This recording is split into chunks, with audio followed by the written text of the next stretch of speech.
Welcome In the Trench podcast with myself, Bryan Wiggins, and Nick Olin.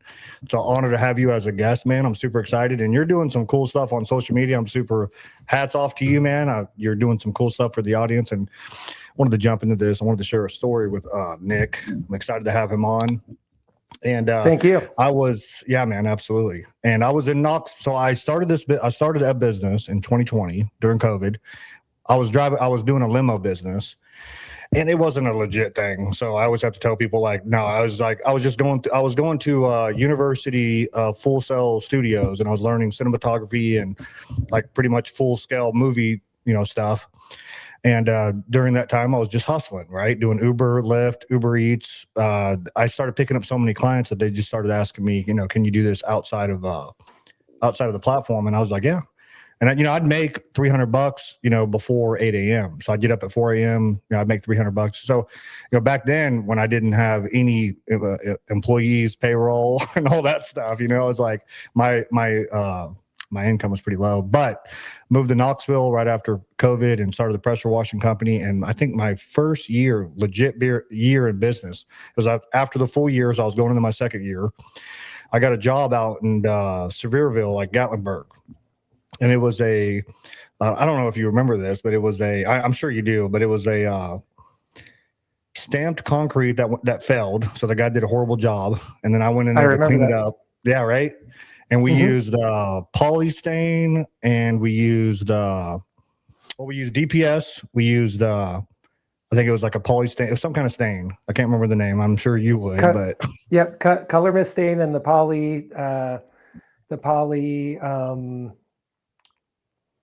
Polyguard or whatever. It's it was like a top coat. We don't sell it anymore. Right. I remember you telling me that. It was a decent sealer, but yeah, go ahead. No, but the job turned out phenomenal. And I remember watching YouTube videos like I'm sure millions of other people have. And it was just step by step. You were talking about the same project that I was doing. And I ended up connecting with you. I couldn't believe it. I sent you a message. You got on a call with me and you walked me through it. I ordered some products and we got that job done. I think it was like an $8,500 job. It was really big. And it was the first time I ever did it. So you were like a lifesaver to us in that wintertime. That was pretty cool. So that's a little bit of my story. So you got something for that? Well, that's what I try to do with most of my clients. So, I like to say we help people improve their concrete. That's the elevator pitch, one sentence, because I do own the local company that services the Treasure Valley, Idaho area, where we do that type of work. And then we also sell products online. We being my wife and I, we're, just a small company, but we distribute products across the country. And then I make tutorial videos, and that's how a lot of people find me. So. That's crazy, man. And so you mentioned something I didn't even know, and kind of caught me off guard a little bit there, is that you're in business with your wife. Correct. And you guys do this full time. Well, she is a full-time homeschooler. So we homeschool our kids. Of course. So which is a full-time job. Yes, absolutely. But she kind of picks up the slack, especially during the busy season when I'm out on site. So she kind of just helps the gears turn. But, for all the technical support and that type of stuff and the web stuff, because I'm kind of a web nerd, creating the websites and, a lot of the advertising material, that's like where, I kind of shine. Yeah. So walk me through this though. So was your wife always a part of the business from day one, or did she kind of grow into it? Kind of grew into it just for, like I said, picking up the slack when I'm on job sites. I'm grinding. I don't have time to deal with like incoming calls and stuff like that.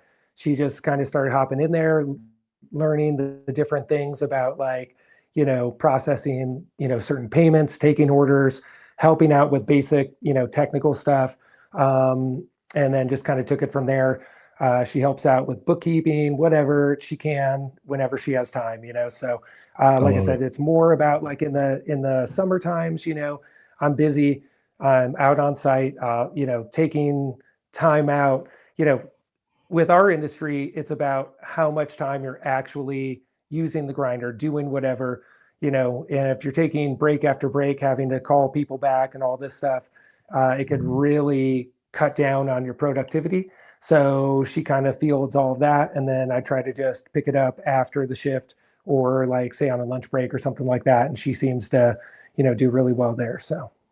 Yeah. So my wife absolutely helped me in my business, but she did not want to in the beginning. She was like, dude, I can't wait for you to hire someone else to do this. Plus she was doing it out of our kitchen, and it wasn't till, I don't know, I think it was about 3 years in, I actually built her, like we had a 2,500 square foot shop, and I built her an office and kind of created these systems that she could really thrive in. And I gave her like all these team members that she was directly working with that took a lot of the load off. That's when she got really excited and she started really like actually wanting to do it. And but it's so cool, right? When we have supportive wives, and we'll get in there and get their hands dirty and make it happen. It's like, it's all for the family. I love it, man. Yep, absolutely. I agree. And that's what I need to do, is go in and create more systems and more spreadsheets so she could answer more of the technical questions, or at least like some of the basic stuff, because it is all formulaic when it comes down to it. And it's highly technical.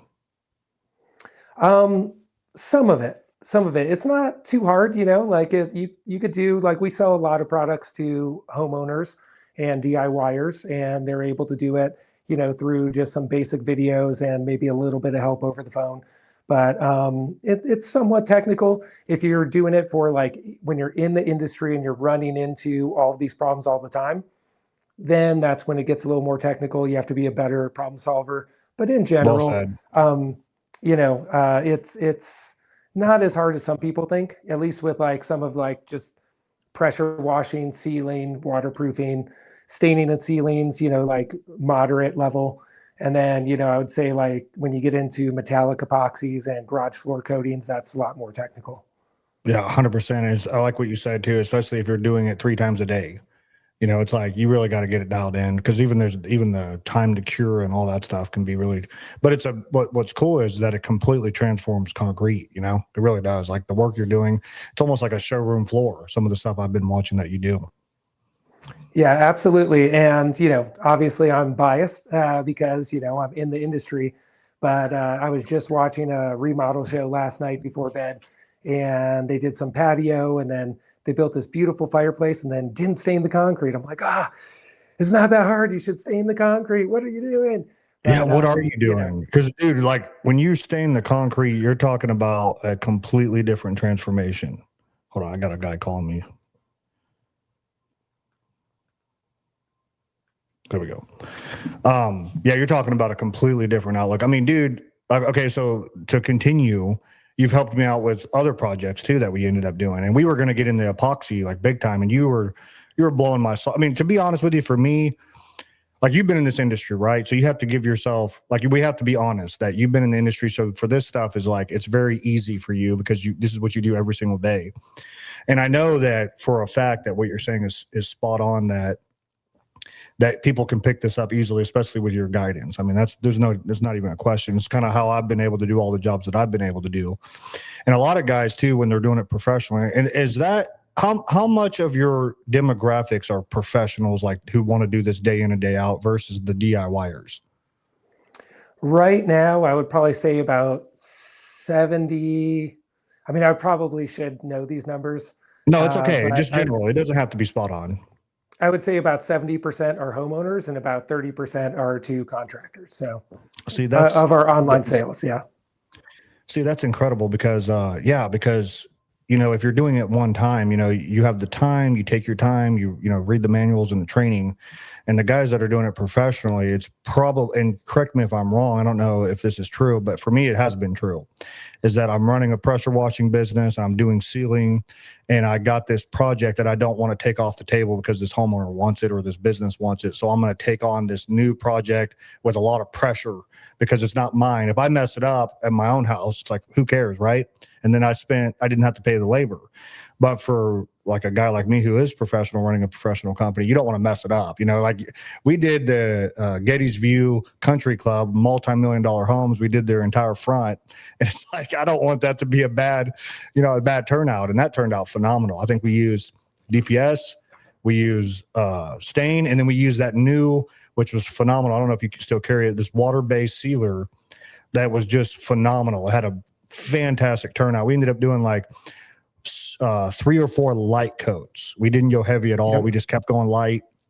And the product was just absolutely amazing. And then there was a spot where the guys came in, the general maintenance guys, and they actually scratched up our job by putting stuff back. And it was really easy for me to go out there and actually put down more stain and redo the process again. You know, that's what was so cool about that, you know? Yep. I remember that project as well. Yeah, so you remember that one too. That's cool, man. Yep. So we've been hanging out for a few years now. It's like pretty much the whole journey, man. I've always kept up with you. It's kind of cool.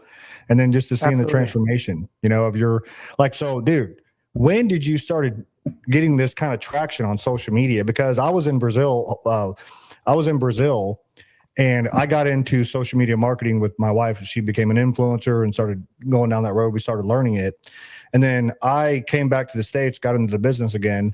And then I just came across your feed and I'm like 18,000 followers. Like that was kind of quick on Instagram. Well, not, you know, Facebook, yeah, you got more, right? Not quite up that high, but yes, you have to really lean into it. And, you know, I think I'll try to give some value to your listeners right now is that I was very hesitant many years ago to get into social media. Didn't really like it. Actually started as a YouTuber with my old company. When I sold the company, I took that channel down. It was part of the deal. And then just started making videos off of the first job I took with Sweet Concrete, which is my local company. And built up the channel over time.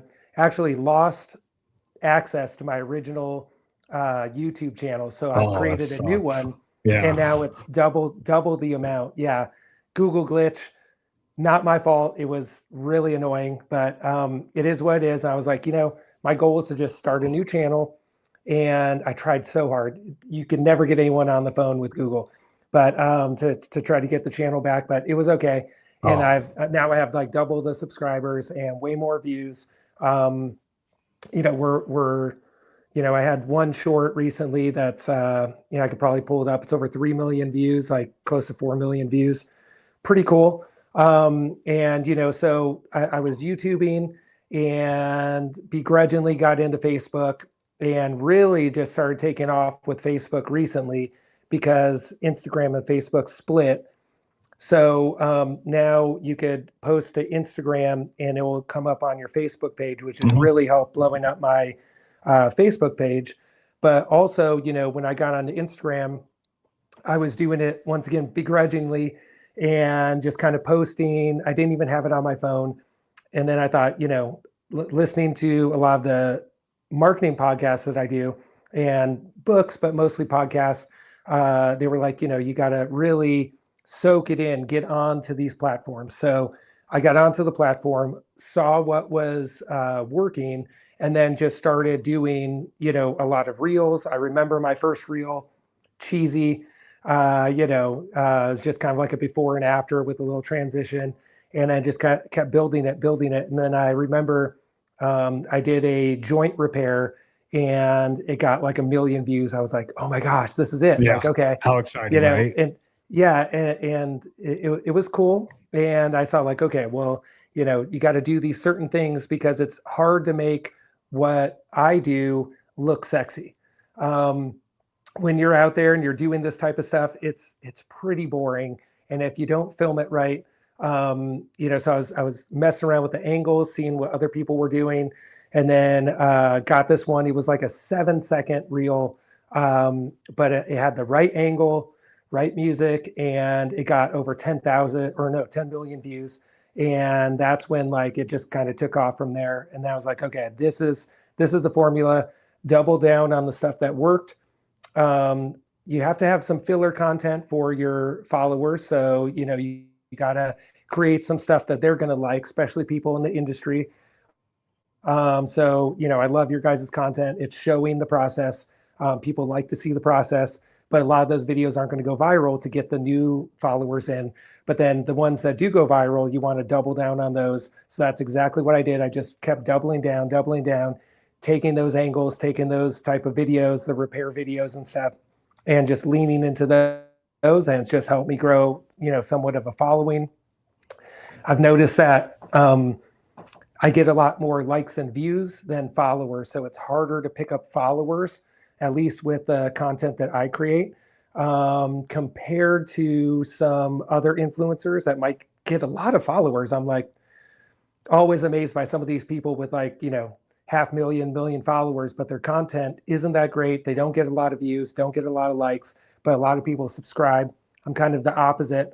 But at the end of the day, I want to add value, and then a certain small percentage of those people will, buy products from us, and that's what keeps the money rolling in and keeps the content going. So, well, so I love this is like a part that I'd like to take apart a little bit, because the following to me, and it's we went through a few different courses, my wife and I, and we went through like a course that was really well.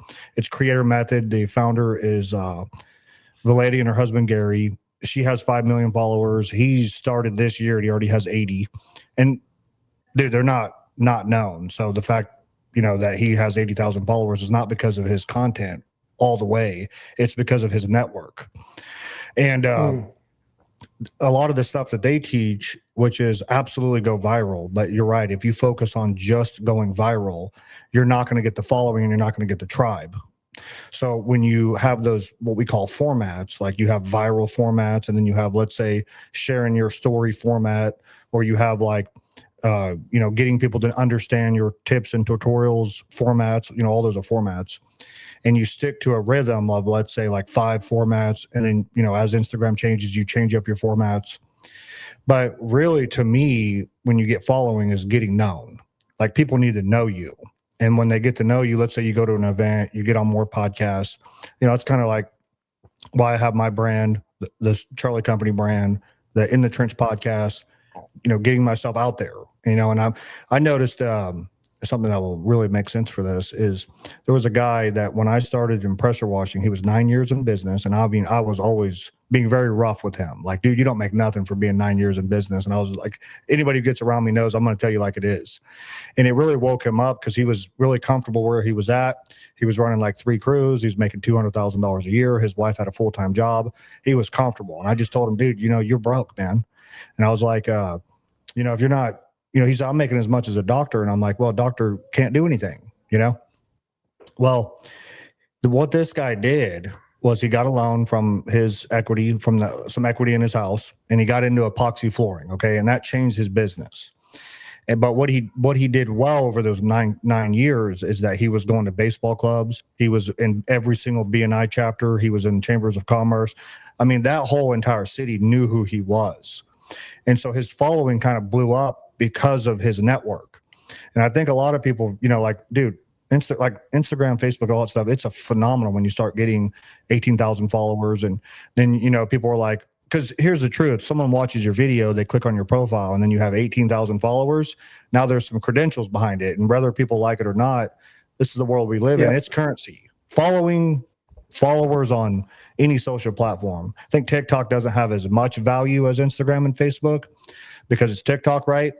But that's like, oh, I can trust this person. So if you're running ads, if you're out there networking and you're like, hey, my name's Nick with Credo Seal, and then they, you already know what they're going to do. They're going to look you up on Instagram, and they're like, oh, wait a minute, that guy had 100,000 followers. I'm gonna follow his channel.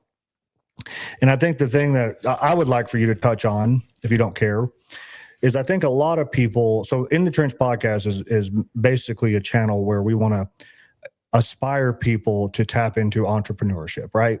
To have a better life, to have better skills. And I mean, I'd love for you to even touch on that, like the skills that you've learned as being someone in the trench, because you are, you're in the trench, you're making things happen.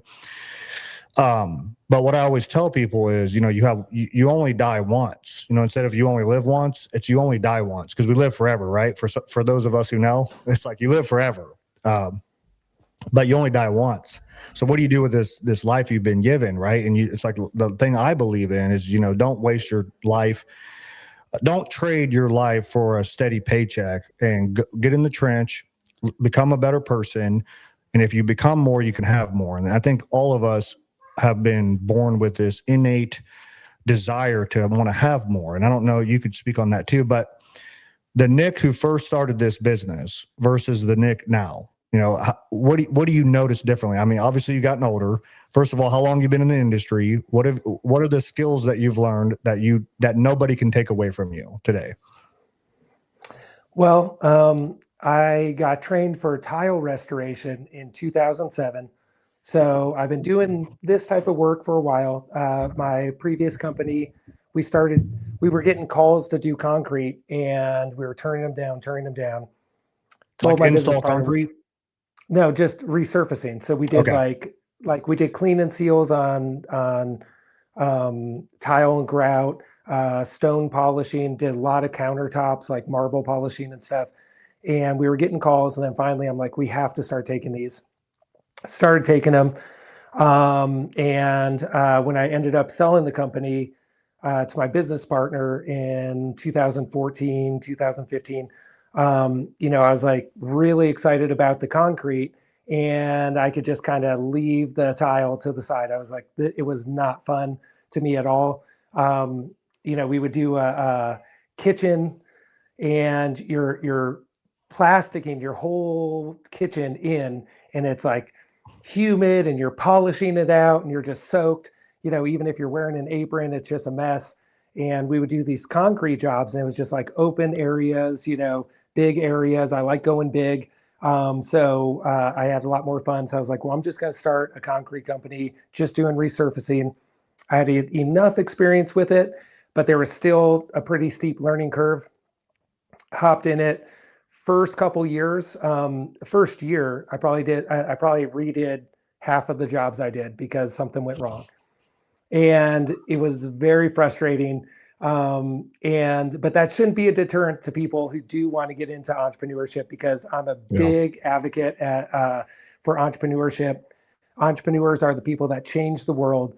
So, you know, messing up is one of the best things that you could do, because you're going to learn a lot more from your mess ups than you're ever going to learn from just doing everything right every time. It's always the mess ups that are going to teach you and build you into that better person. So, you know, over the years, you know, those first like probably 5 years of doing concrete, it's just working out of the back of my truck, building up my skill level. So when we ended up moving to Idaho about 5.5 years ago, my skill level was pretty much there. Had a couple redos when we first moved here, and then nowadays it's just like smooth sailing. I've created formulas for everything. You know, it's all about the frameworks and formulas to be able to be successful. So that's what I've done over the years, to where now everything's very formulaic, even with complex systems and complex things like concrete, which is every single slab, every single environment is different. So you have to take all of those into consideration, and then have to be able to, you know, do X, Y, or Z to whatever complications that might arise, or whatever, you know, might end up, you know, any problems that you might run into. So, you know, it's been a great learning experience. It's built my patience and my problem solving skills, to say the least. And you know, I think that for me, it's been life changing, because I couldn't imagine working some sort of corporate job, making someone else rich. Even though I'm not a millionaire yet, I still enjoy all of the time that I spend. You know, I like being busy. It actually brings joy to me. And I think like OCD type people that just want to stay busy, entrepreneurship is like the best thing for them, you know. Whatever type of, like, you know, ADHD, whatever they call it. I've never been diagnosed or whatever, but like, you know, I'm just one of those Not people officially. where exactly. So, you know, I'm one of those people that I really enjoy working late, working on things, and then having the time off too, where, you know, a regular job, you're not going to have the time off. During the slow seasons now, you know, I get to go take my son. He's old enough. We go out snowboarding and stuff, and just take the day off, go home, maybe post some stuff to social media, answer a couple questions that might have been sent over my way. And that's the day. And it's like, it's great. So that's what I really enjoy about it. You know, I think that getting back to what you were saying, entrepreneurship really is very important for our economy. If you really look at the statistics, it's like it really is the backbone to the American economy. You know, most businesses are small businesses like ours, It is a employing from, majority. yes, yes, absolutely. And just employing like not that many people. And, you know, like my company, I've kept small because I do the distribution. So I just work by myself.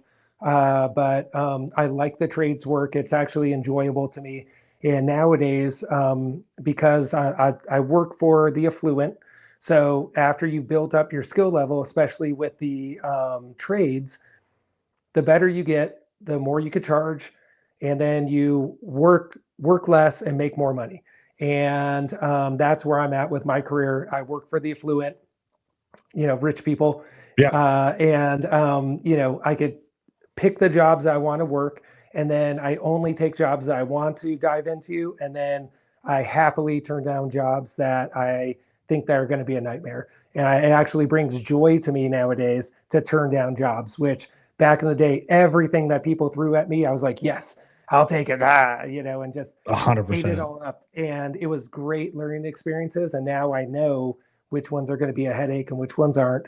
And I turn those down, let the young guys take those, and then I just take the ones I know that are going to be awesome. I like the clients, and I like the work that they're offering, and I know that I could do a good job. And you know, that's what really brings joy to myself. So Dude, I could talk all day about what you just said at the end of that. And first of all, what an incredible journey. My hats to you. I know it's not been easy. Let's be honest, right?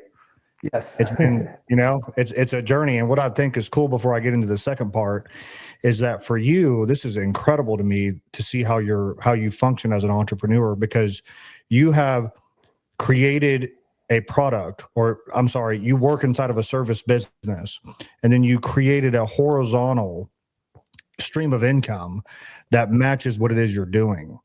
And so your output, you're getting more input than you are doing output. And I think this is incredible for especially a guy like you, because dude, you're maximizing profits in your circumstance. That's what I'm seeing. And that's incredible. Yes, I have a different business model than most because um, I was a little technical, you know, Photoshop, all that stuff. I got into web design around 2012, 2013. And then I got into distribution because I knew the owner of this concrete sealant. It was my friend from high school, his father, and we started using his products. That, you know, he was pretty good guy, and but they weren't selling it online. I was like, hey, I could build a website. Like, what's up, you know? And you know, and sell your guys' product. And he was very generous. He allowed me to do it, and then I've just built it up from there. So, you know, it allowed me to where So think about how um, you changed their company. Like I one have. guy changed their company. Well, you know, they sell mostly to brick and mortar stores, but I'm at the point now where I sell just as much as any of their brick and mortar stores.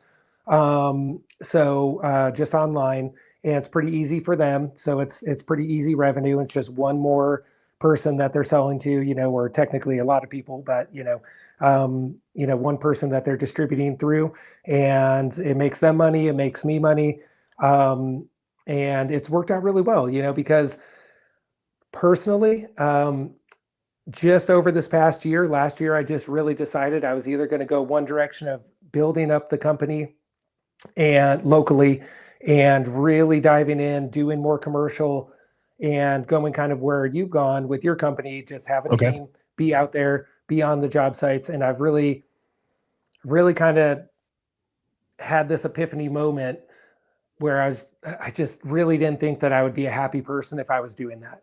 And I realized that I couldn't really give myself 100% to one company or the other, but if I was always on site, that I would just the distribution would fall to the wayside.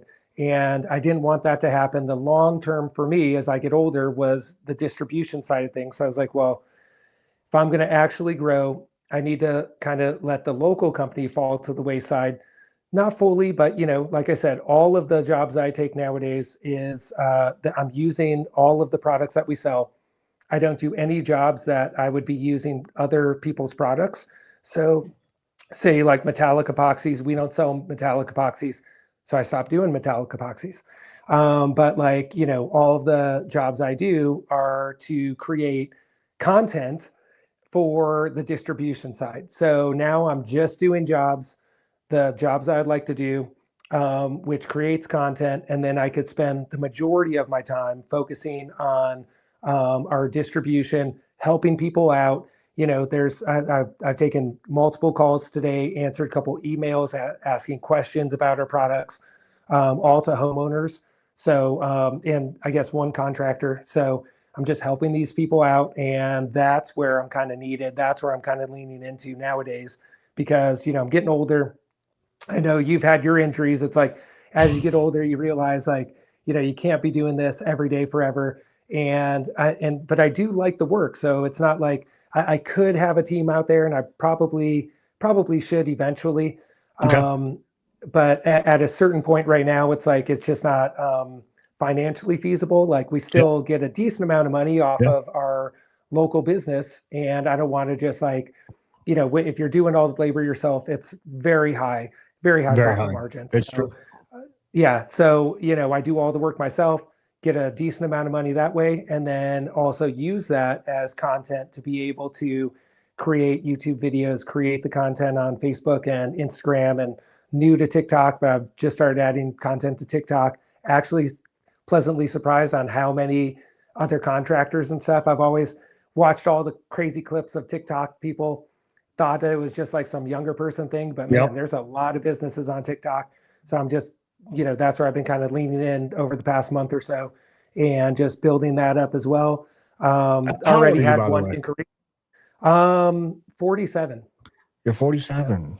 How cool. Dude, Yep. you look young, bro. You look good for Thank 47, you. bro. And you're still young, right? Yes, I I'm feel young. 37. I feel young. If you didn't know, I'm 37. I look a little bit Okay. older, probably. A lot of people think I'm older, but I feel great, man. And I feel young. Yeah, I'm sure if you were talking to your 37-year-old self, you'd be like, you are young. Yeah. I can't complain. I take my supplements, eat pretty well. I'm not in the gym like you are, but I probably should do a little more lifting. But It's all in good. general, yeah, I take You're care of great. myself as much as I Yeah. can, man. Thank you. I appreciate that. For sure. And dude, to be quite honest with you, you're making the right move. This is what's you're being very mature about your business because there's a lot of risk and you're playing chess. Let's just be honest. And I love how I can see the way that you play chess. You're making smart moves, honestly. And I think when you get older too, you're like, I'm not trying to make a bunch of risky moves that make me do crazy things. So I can see the business. It's like I have a feeling that when your online sales starts dominating your service-based business, you're going to absolutely hire people. You're going to be like, whatever. Yep. And I think that's kind of your goal, huh? A little bit. Exactly. You And that's smart. hit the nail on the head. Exactly. I think that's wise, dude. Just so you know, I love what you said. When I was the most, okay, so this is what I'll say, and it's true what I'm saying. There's a technician, there's a manager, and there's a CEO in phases of business. The hardest part, and it's detrimental, is when you become a manager. That's when you make the least amount of money. And I think you're picking up on that. If I become a manager, I'm going to lose all my income. So you got to replace that with an income. This is a fact.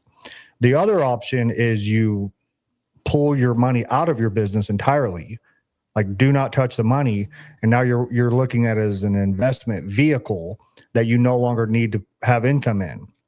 And that's when you really start making those big numbers. And I'll tell you why. It's very simple. This is great. I'm actually glad that we kind of segued over here.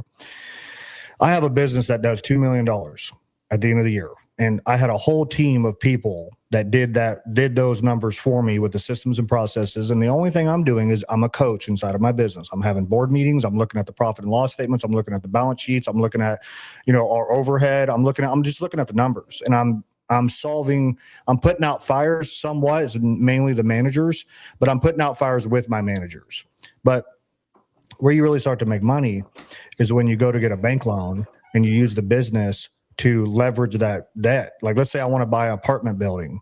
So I buy the apartment building. They want to say, okay, either I use the apartment building as leverage, or what else do you got? And it's like, well, I got a business that does $2 million a year and we had XYZ profit, and they want to look at all that stuff. I get that loan, and the apartment building pays the loan, but I got the loan because of my asset. And then you start seeing cash flow. So the truth is that the service-based business is a colossal business. And that's really where those guys are making money, is they're leveraging the business to get loans that other people pay for through real estate.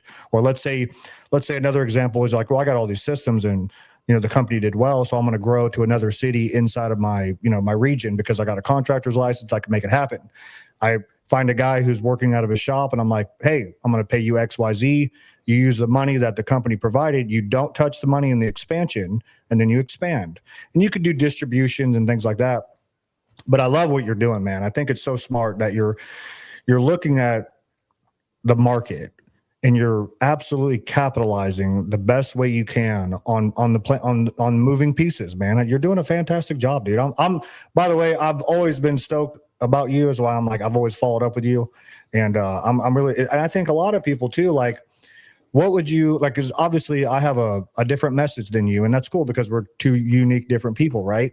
But what would you say to a guy who's like, I'm quitting my job and I'm going to start a business, and I'm going to do it today? Like, well, what would you tell him to do? would you tell him to run, or would you tell him, hey, man, if you have the passion, do it? Just do it. Just do it. Be like Nike. Just do it. Just do it. Yeah, absolutely. I think that if you live a life without risk, you're going to die with regrets. So I would rather be a person that goes at it and then fails. You're still going to learn a lot from that. And I've actually met some people that were like that. I met this guy one time last year, and he was telling me how he started his own flooring business, and he ended up, selling it to his friend. He was like, it was just too much. I didn't want to manage people. And, that was a great learning experience for him. It wasn't some huge loss. I think that people get it in their heads that it's like, oh, I'm going to do this, and then I'm going to be homeless. And, if it fails, and, you have to really screw up hard to be homeless. Yeah. There's always options. If you're a smart person, hardworking, you're never going to be homeless. You're never going to have those type of problems. Like, homeless people are like people with drug addictions and alcohol addictions, and just, really, really sad problems that, I have sympathy for. But, in general, if you're going out there and giving it your all, at the very least, it's going to be a great learning experience, and it's going to build you as a person.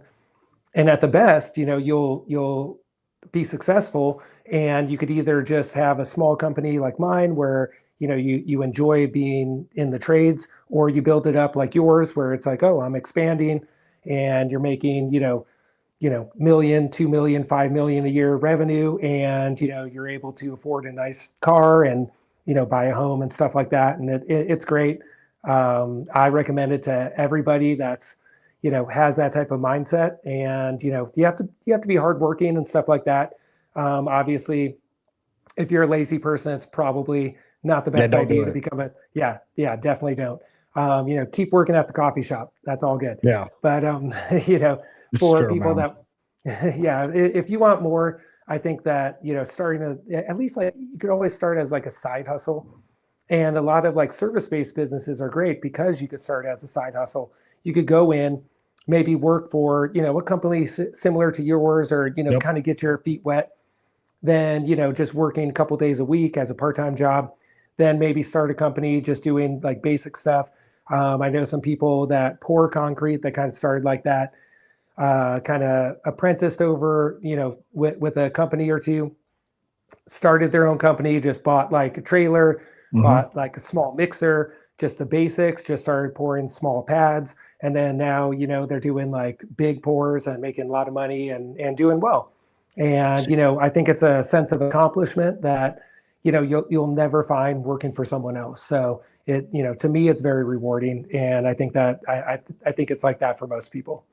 Yeah, I love what you're saying too, because you're actually giving people a sweet roadmap. It's like, I think so many guys, and I want you to tell me if you've experienced this, but I've seen guys get bank loans, buy all this equipment, get a shop. They don't know anything about leads. They don't know anything about the product. They haven't built any clientele, and they thought that that's what they needed to get started. And because what's I love about what you said is that it was true, and it was probably backed from experience. That it's like, dude, keep your job, pick up some jobs as they come, do them on the weekend, do them when you have time off. Then you're building a clientele, you're getting referrals, and then you keep doing that 2 years in, 3 years in, because that money that you make on the weekend is not even bad. It's like you could make $1,500 on a weekend, and when you're an employee with low income and you don't have all this overhead. And to be honest with you, there's a little bit of grace with these kind of like starting out like this. You don't have to have insurance. I'm not making a claim where I'm not promoting this. I'm just saying there's so much grace in the industry with homeowners. Like, they know all that stuff. They know that you're not licensed, that you're not a professional they kind of got it, but they also know that they're getting it for cheaper than the guy who comes in there for charges, $8,500. So what I like about what you're saying is there's no excuse. It's like, just start doing it. And then eventually, and everybody's path is different. I'm like, you can start that way. Like Grant Cardone, I follow him, and I like some of the stuff he has to say. And he's telling people, buy the apartment building. It's the same thing as buying the house. And I'm like, there is 100 ways. What the reason why I say that is because you can start a business day one if you have the skills, right? Like if you understand leadership, you understand management, you understand systems and processes, you understand the market, you understand your competition, you kind of have a team already from maybe another business, where you can start like I did. Like we started this company, Charlie Company, in June of last year. We did $500,000 in total gross revenue with 3 guys, but we had a team of like 4 people in the back office that already knew this stuff. And we were just reinvesting the money back into the business. And a lot, that's pretty incredible results for a startup. It's not where I want to be, not even close. And we definitely had a lot of learning curves too. Like what you said, we took on Trex this year, for example, and we became Trex Pro certified. And the first job I think we lost $17,000 on the first job. And what you have to think about when you lose that kind of money is you didn't just lose 17 grand, because it took us 2 weeks it took us about 3 weeks to do the job. We lost 3 weeks of income. I had to pay the guys. So it's like, how much did we really lose? Probably around 25, 30. But right after that, we got Trex Pro certified. We ended up landing 4 other jobs. We made $110,000 the next month, just, off of being Trex Pro certified. So what you're saying is like, I love what you said. It's like, dude, when you fail in business, you're going to mess up a job. As long as you have decency, honor, commitment, integrity, and you follow through with that homeowner, even if it costs you, you're going to get so much work from that. And then you learned, right? Then like for us, we underbid that job. That's what the problem was. We thought we had the pricing, but then we went into these vendors because of our social media influence. 18,000 followers. We're getting about 20 million views. Well, there was a month we got 20 million views, but within 6 months we got it was like 5 months. We got 36 million views on Facebook. On Instagram, we got like 4 or 5 million. But what I thought was cool, we went into the vendor. It was a small vendor. They knew who we were and they were excited to work with us. They cut our price by 35%, which to me is insane. They did free shipping. They put us on net 30. So then we started, like you said, we started pivoting and making sure that we make the changes. And then we started becoming highly profitable. Another thing that I wanted to mention too, before I forgot, isn't it amazing that when you have years of experience like you, so the audience listening to this, you're getting some gold right here from Nick, is that wouldn't you suggest even starting out that you start cutting customers? I mean, like with Charlie Company, and I know that that's probably hard to say, but if you're running ads and you're getting leads, we're at about a 20% closing rate, or I'm sorry, qualification. Like we tell a lot of homeowners on the pre-qualification call, hey, we're not for you. Like we're looking for this before I was like you, I'd be like, I'd get a call, I would get their information, I'd go out there and do a site inspection. Today, we do a pre-qualification call. We have a list of questions. At the end of that, we do not schedule the site inspection if they didn't pass. We just tell them, hey, look, at the end of the day, from what your answers were, we don't think this is going to be a good fit, but I do recommend 2 other companies that you can go and get a job from. Now, what's crazy about that is that a lot of those people end up fighting for us because we're setting that tone. They're like, no, actually, I want to use you and I have to. And then when that happens, we're like, okay, we'll go out there, do a site inspection. But they already know it's not going to be cheap at that point. But when we cut all the people that were cheap and looking for the bottom dollar, because in the service-based industry, that's a large part of the population is they want the cheapest price, and you got a bunch of contractors who are bidding. They're all fighting on who can go the lowest. Where we often go in and be like, yeah, we're absolutely more expensive, but that has changed our business entirely by getting a better clientele, higher profit margins, and less work. Like we don't do a lot of jobs. And if I told you how many jobs we did, this year, you'd be shocked. But I've had people tell me that we're $10,000 to $15,000 above our competition. And it's just, and I'm talking about big decks here. So I know it's a little bit different when you have like a small space. But what, I like how you brought that up because I thought it was okay. To go back to my question, would you tell someone who's just starting out to be picking and choosing who he goes to, or would you tell him to take every job that he can get? Personally, I guess it would probably depend on the level of failure. So say, for certain industries, I think it would probably be smarter to do what you're saying. At least for my industry, I would say just get out there and do the jobs and, do those like $500 jobs, whatever, small patio, stain and seal, whatever. Just get out there because and you get have the to level up your experience. skills. Yes. But the risk reward is a lot different than if you're, and I'll just speak to this because I just know more people in this industry because of the concrete, but like when you're pouring concrete, if you mess up a slab and it's like totally unlevel and the finish, say it's too hot and they ruin the finish and you're doing the broom finish and it's just rough as heck and looks awful. And then you have to go back and demo that. And, it's like, okay, well, probably be a little more picky, probably try to set yourself up for success a little more. And you have to balance that probably more, the more risk you have and the bigger, the more expensive type of jobs you do. So it probably would be smarter if the risk reward is a bigger differential, at least for a lot of resurfacing and things that I've done, like say like tile and grout, because I've done all of these things, tile and grout, color sealing, clean and seals, polishing. It's hard to mess up, so it's better to just get out there and do it. And then if you mess it up, you could just go redo it. Yep. And the worst thing is that you're losing a little bit of profit on the products, but mostly it's just time that you're losing. So, and then you're getting that experience. So, it really depends on what kind of, service you're doing. Say you're doing a pressure washing, and I'm not even saying like soft washing, like what you used to do, but like just pressure washing a driveway or something. We're doing some, I don't know, gutter cleaning or something like that. It's like, just get out there and do it. Just make it happen. And yeah, just make it happen because it's better to just get out there, get the experience, get the clients, get them talking about you, have those referrals from their friends and their neighbors and stuff. But when you start getting into higher end services, I would say what you're saying is probably smart because that risk versus reward is much greater. And if you do mess things up, it could be a big loss, like you were saying, $30,000. That's, if you're starting off like that could kill you right there. That could just be the end of you. And to be honest with you, it would.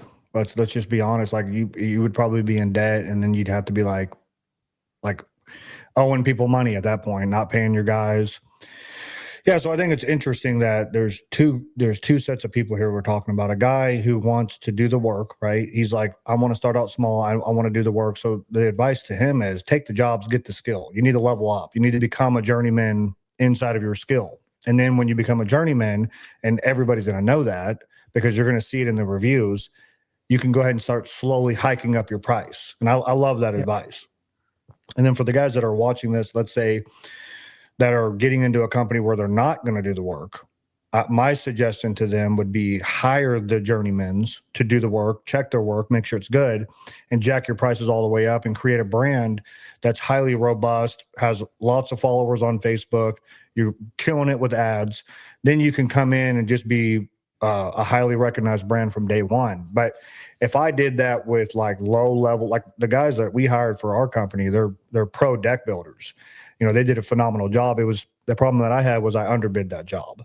That's a whole nother story. But I agree with you. If you go do a job and you overpriced it, and first of all, you don't even have a CRM, like you're doing it through text message or whatever, likely is you're not going to get a high ticket job. People, they're going to kind of realize that, dude, like, so I like what you're saying is like, know your place. If you're starting out like this, dude, just get in the trench, get after it. And it's not even going to take long. And be honest with you, you're going to make more money than you're making as a W-9 employee, like already, even doing those little jobs. I mean, I started out, Yes. dude, doing $99 concrete driveways. And I think I made $30,000 our first month. I ended up getting a big commercial job, but if it wasn't that I had that mentality of I'm going to take every job I get, I wouldn't have got that commercial job. And this is just like you said, Yep. I can go into the whole story, but it's like, there's a whole lot of failing. I mean, that's the truth, man. It's like, you got to fail. If you're hungry and you want to like really level up your business, man, you got to fall off roofs. You got to, I love it, man. Yes. Yeah, absolutely. And I'll add a point to that because, getting out there and just doing it, I think that is smart. When you're first starting off, and you have to get that experience, but then also as you go in and grow the business, this is one thing that that was probably my mistake, because I was spread between two businesses, and I really haven't focused on the one until now. So, and I'm seeing the growth so much more. Like I haven't fully finished our books from last year, but our growth is up like 40% with online sales, and that was just like the back end of the website. That's not counting, because we have a couple different platforms that we sell through. That wasn't counting all of the sales that I do for large orders that I take over the phone. So our sales probably up 50% from last year, just from like the majority. I would say like maybe 6 months of last year leaning into the Credo Seal side of it. And I've heard that from so many people. It's like, you can't be running multiple businesses, or like if you do have that, if you're doing it as a side hustle, and you kind of get in that comfortable place where you're like, oh, I'm making this extra money on the weekends, but you got to take the leap, got to grab it and just go all in and just say, I'm quitting my job. I'm going to go all into that. And then you'll realize that when you're doing that, all of your time is going to be that new project, your new business, and you will very quickly start to create solutions for that. And you'll very quickly be like, okay, I need to get jobs. I need to be out there. I need to go and talk to people. I need to go, however you market it on social media, put up flyers, whatever you're going to do, you're going to go do that because you need money coming in. And until you really make that leap, and you're kind of just like, I'm just kind of doing it off to the side. Oh yeah. You don't want to be in that comfortable place. I was in that comfortable place for a long time, listening to a lot of like business podcasts, so many business books, marketing books I would listen to as I'm working, never implementing it. Yep. And nowadays I'm starting to implement those things, and that's another, little side tangent, but like if you're out there working, put on the headphones, listen to marketing podcasts, sales books, business books, there's probably so many that you could probably recommend. I recommend. It's like, get out there, listen to those. And so you're learning as you're learning, you're on the site learning, and you're learning the business side of things. So when you make that leap, when you start the business fully, you can start implementing those right away, which is really important. And then that's going to help you succeed. That's how I've seen so many people pass myself up, which, I'm totally okay with. Everyone has their own journey. I'm not a jealous person. I actually love seeing people successful, especially like inspiration. It is. That's how I see it. But I do see my mistakes, and that's because I was not implementing, not out there like really focused on the one thing. I would come home tired from jobs. I'm like, I don't really feel like doing social media. I'm posting once a week, just not really doing what I should have been doing, which is really focusing on the one thing. And when you do focus on that and you put your all into it, that's when you start seeing the level ups in the success of that business. Dude, what's incredible about what you just said is like even for my own journey, I've been wanting to do a podcast forever, and I'm like listening to how to start a podcast, and I took all this training, but it wasn't until I just said, dude, just do it. Just freaking turn it on. You're like, it's like, who cares how you look like? Don't worry about the equipment, even though I got nice equipment. I just did, but it made, the reason why we did too was because it made it easier for us to turn the podcast on and get going. I realized that setting up the studio was more hard than just having the studio set. That's the reason why we did it. But I love what you're saying, because in business, you have to go full time even in your business. So I love what you're saying. Like, you have a W-9 job and you're doing stuff on the side. You have to make that commitment to go all in, right? And then when you're in your business, you're even faced with that same opportunity where you're like, I want to segue and go into the online space and start doing orders. And then you talk about it for a long time, but then you just say, no, I'm doing it. And then until you take it serious, nothing happens, right? But then when you take it serious and it starts popping off, then you're like, wait a minute, now I can hire guys to run my company. And then you see that company to go to $1 million, and you're like, well, wait a minute, my other company's at $1 million, and I didn't know all I had to do was implement. But talk about the things that you had to remove, because I like what you said. You came home tired and you're like, I have a choice. Do I do this or do I watch Netflix? Do I do that? Because it's the same thing for the guy who has a W-9 job, right? He goes home and he feeds himself all discomfort, and he's wondering why he's not chasing his dreams, right? So what do you have to say with that? Well, I think that putting in, well, it's kind of hard to say. I mean, there's a couple ways I could go about that. I think that because it kind of splits off from what I was saying earlier, like you have to put in your all, and you got to put in those extra hours, that if you're going to be a successful business owner, you can't be that like, oh, I'm going to put in 20, 30 hours. And, you'll put it, the more you put in at the beginning, a better way to say it, the more you put in at the beginning, the less you'll have to do later. So if you do put in that time, 50, 60, 70, there's weeks I'm working 80 hours a week. It's pretty crazy. But it's up and down. But in general, it's like, if you put in that time at the beginning and you're not afraid of that hard work, and you go home and instead of turning on Netflix, it's like, I'm just going to go and just do some posts. Because, I'm a big social media fan nowadays, because you can just go put in a little bit of time at the end of the day, even if you're tired, to go and get that free, your whatever service you're offering in front of people's eyeballs. Obviously, if you're after work, you're not going to be able to go and meet people at your local chamber of commerce or something like that. But, you could go post on social media. And, instead of just kind of kicking your feet up and, watching whatever, you gotta, even if you're tired, you just got to go do it. And if you do that, and put in that time, when you get older, because I'm always surprised on some of these people where they start their businesses and they're like, 10 million, year 2, year 3. I'm like, oh man, they're doing something right. But, I talk with some of those people, and man, they put in a lot of work. You're not going to have like a $10 million company and just be like, oh yeah, I was putting in like 20 hours a week and just totally built it. It's like, I don't know, maybe if you're 880 IQ or something, you were able to set up those systems so quickly, but like in general, the average person like myself, it's like, you got to put in that work.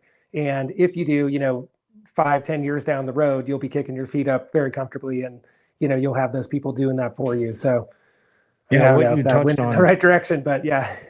No, what you touched on too is so true. It's like, do you find it easier to do these hard, like what you found to be hard and draining? Are you finding that those tasks are becoming easier? For me, yes. So nowadays, I'm just finding practically everything that I do easier. See, Things that I used to be stressed out about. And I remember there's so many times I'm kind of an insomniac, but there were times that I had big jobs and I just couldn't sleep the night before. I would get like 2 hours sleep. And the first day on the job, I'm like, 2 hours sleep, tired. And nowadays I sleep well. Because I feel comfortable. I've seen it all. Even though it's hard work, it's much easier. Maybe just as laborious, I guess, with the actual physical work, but it's much easier, much less stress. It's much more comfortable for me the more time and effort I put in over the years, and the more types of situations I've gotten myself into, and then been able to succeed with those. I feel very comfortable with all that. Very comfortable. Like if I was to hire someone on right now, I could very easily train them to where they're comfortable with it very quickly, which is a good feeling. and that to me is like the thing I talk about all the time is like, if you're a W-9 employee, you don't have certain skills. You just don't have them. And the reason why you can't have more is because you haven't became more. And I think this entrepreneur journey of doing 60, 80 hours a week is you create this insane work ethic where it's no longer even a thing. You're just like, this is my work ethic. I can't remove it. Like, this is who I am. I'm good at posting social media. I'm good at communicating on a podcast. I'm good at growing a business. I'm good at doing a lateral transition where I'm starting an online store. And I think this is what people miss is like the longer you wait, you're still like, how many guys have you seen 10 years? Like, as you say that you've seen guys that grew exponentially. What about the guys that you've looked at 10 years ago who are still in the same place? They're still doing the same thing. And Yeah, and I see that, and I have sympathy. Yeah, you're I right. don't want, and I won't be. I don't want to disrespect because but my ex business partner, it was kind of like that, and I'll go and troll his website occasionally, just kind of check in. I'm like, see Of what course. so and so is doing, and it's still the same website I built in 2013. Yep. Never changed it. Just kind of, he owns a job. And Yep. no diss to him, like that's obviously fine for him, and he must be happy doing it because he's still doing it. But I would not feel happy if that was me. And nowadays my local website is just amazing. The work that I have on there is just amazing. I mean, you go there and you realize it's like, this guy knows what he's doing. He works for high-end clients. I own a $3 million home. This is the guy that I want to hire. Yep. And they see that instantly when they see my website. I've just learned so much that, I'm always trying to learn new things. For me, the next step is like advertising.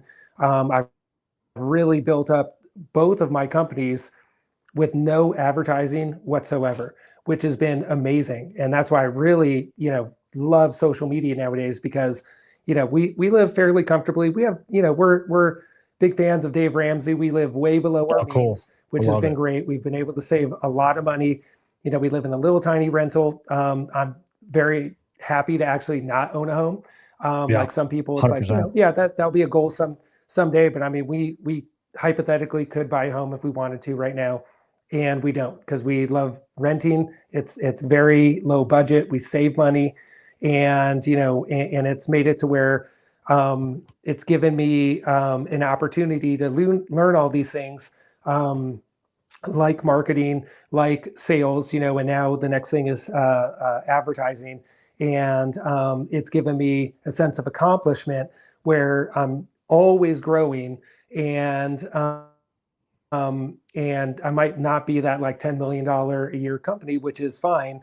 But at the end of the day, I feel very accomplished. My wife and I sit back and we're like, like we have goals, but we're not like, oh yeah, like there's no conflict there between us where my wife's like, why aren't you, I remember this, quick story with my family, like my father was just not a big go-getter.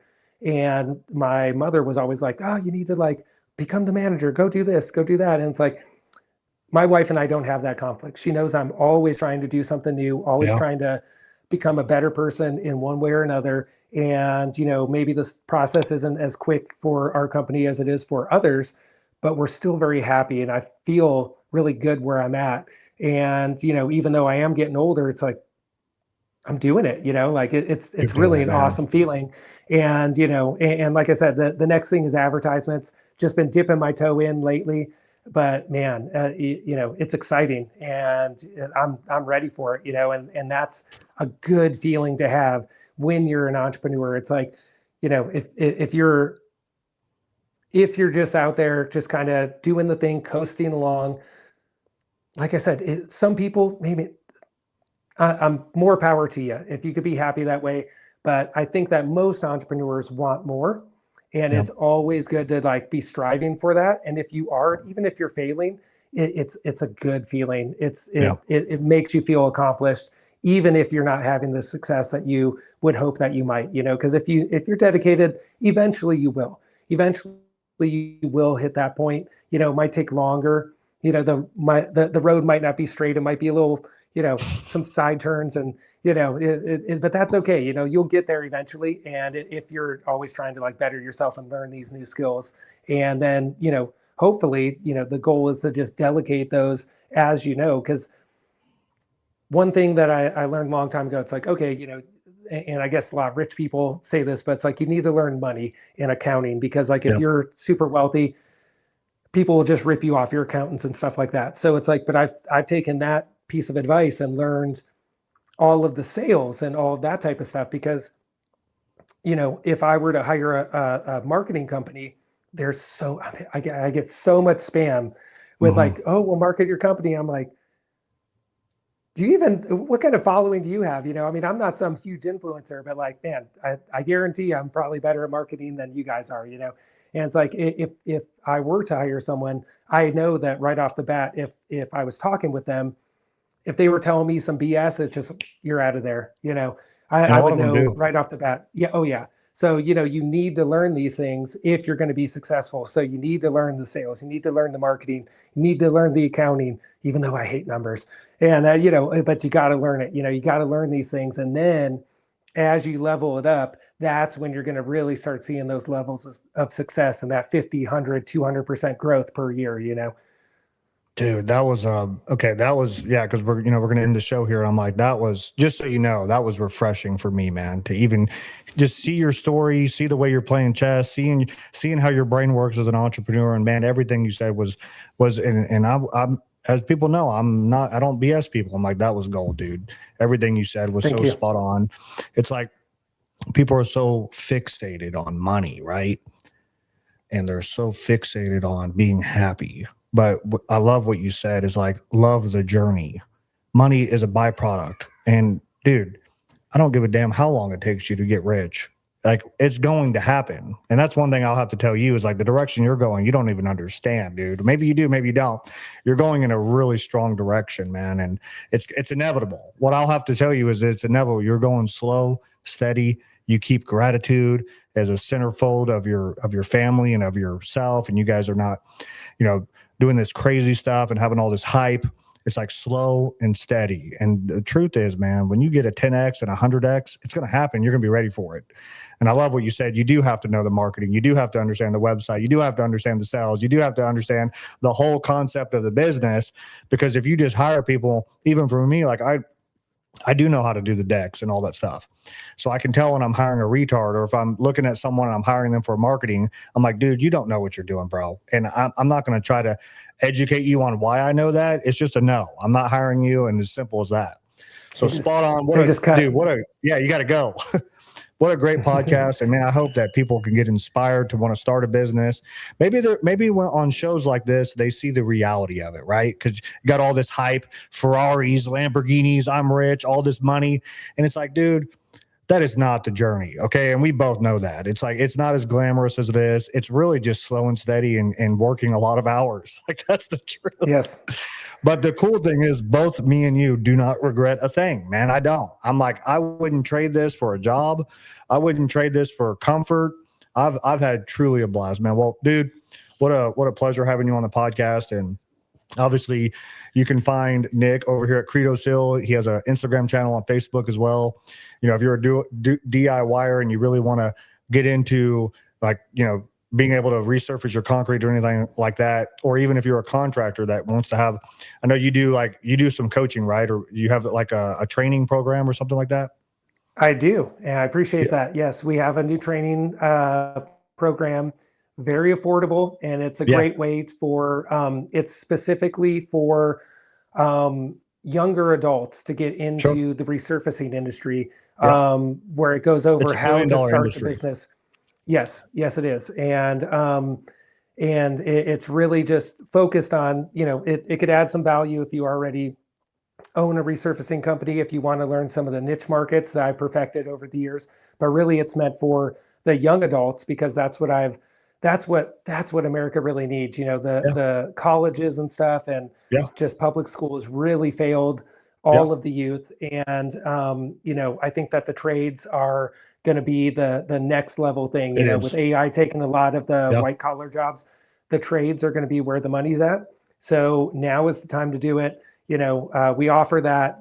We sell some products. And I'm always happy to help anyone if they have any questions at all. You don't even need to buy products from me. I took a call today that they already bought some products somewhere else, and I just helped them through the process. So I'm always willing to help. Awesome.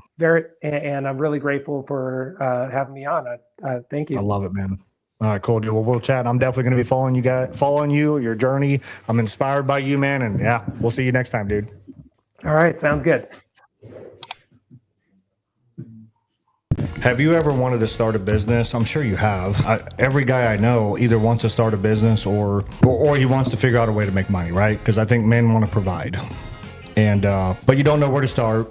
You don't know how to start. And most guys who start a business, they're either a technician where they just realize that they're going to do the work. And then they're like, I don't want to deal with all the other things that come with owning a business. And rightfully so, especially when you don't know how to do it. But when you're looking out, like we had a Marine reach out to us yesterday, me and Steven are at the cigar shop. And we're buying another truck for our company. Guy reaches out to me. I'm 40 years old, dude, and I realize that life is passing me by. And things that I thought were important are becoming way less important because I see you guys, I see your success, and I wish I'd have known the path. Well, what I'm here to tell you today is that we created the Man She Brags About mentorship, where you can come on board and you can learn how to grow and start a business with no money, and you can do it right the first time, which is to use other people's money, use consumers' money, and grow the business right, and then build a life that you're proud of. So if that's what you want to do, click the link below. Welcome back to the show.